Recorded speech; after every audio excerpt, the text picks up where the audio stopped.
بسم اللہ الرحمن الرحیم۔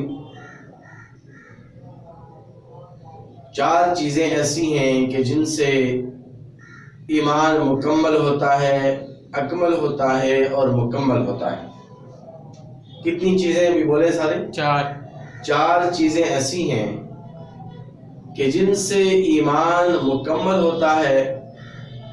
نبی علیہ السلام کی صحیح حدیث مبارکہ ہے، فرمایا من احب للہ، کہ جس نے اللہ کی رضا کے لیے، اللہ کی خوشنودی کے لیے کسی سے محبت کی، وَأَبْغَضَ لِلَّهِ، اور اللہ کی ذات کے لیے، اللہ کی خوشنودی کے لیے کسی سے بغض رکھا، نفرت کی، وَأَعْطَى لِلَّهِ، اور اللہ کی رضا کے لیے، اللہ کی خوشنودی کے لیے کسی کو کچھ دیا، وَمَنَعَ لِلَّهِ، چوتھی چیز فرمایا کہ اللہ کی رضا کے لیے، اللہ کی خوشنودی کے لیے کسی سے روکا، منع کیا، فَقَدْ اسْتَكْمَلَ الْإِيمَانِ، تو بس تحقیق اس کا ایمان مکمل ہو گیا۔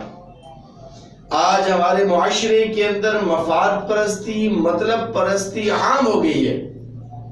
مطلب پرستی کے بغیر، مفاد پرستی کے بغیر کوئی شخص کسی بھی کام کو کرنے کے لیے تیار نہیں ہے۔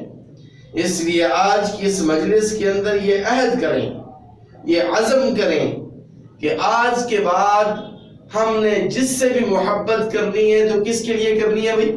اللہ کی رضا، اللہ کی رضا کے لیے۔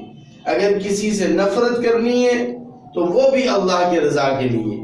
کسی کو کچھ دینا ہے تو وہ بھی اللہ کی رضا اور خوشنودی کے لیے۔ دکھلاوا اور ریاکاری مقصود نہ ہو، شہرت مقصود نہ ہو۔ وَمَنْعَ لِلَّهِ، اور اگر کسی سے کوئی چیز روکنی ہے، منع کرنا ہے تو سائل کو جھڑکنا نہیں ہے۔ وَأَمَّا السَّائِلَ فَلَا تَنْهَرْ، سائل کو جھڑکنے سے، سائل کو ڈانٹنے سے منع فرمایا گیا ہے۔ اللہ کی رضا کے لیے منع کریں اور اللہ کی رضا کے لیے اس سے روکیں۔ فَقَدْ اسْتَكْمَلَ الْإِيمَانِ، تب جا کے ہمارا ایمان مکمل ہوگا۔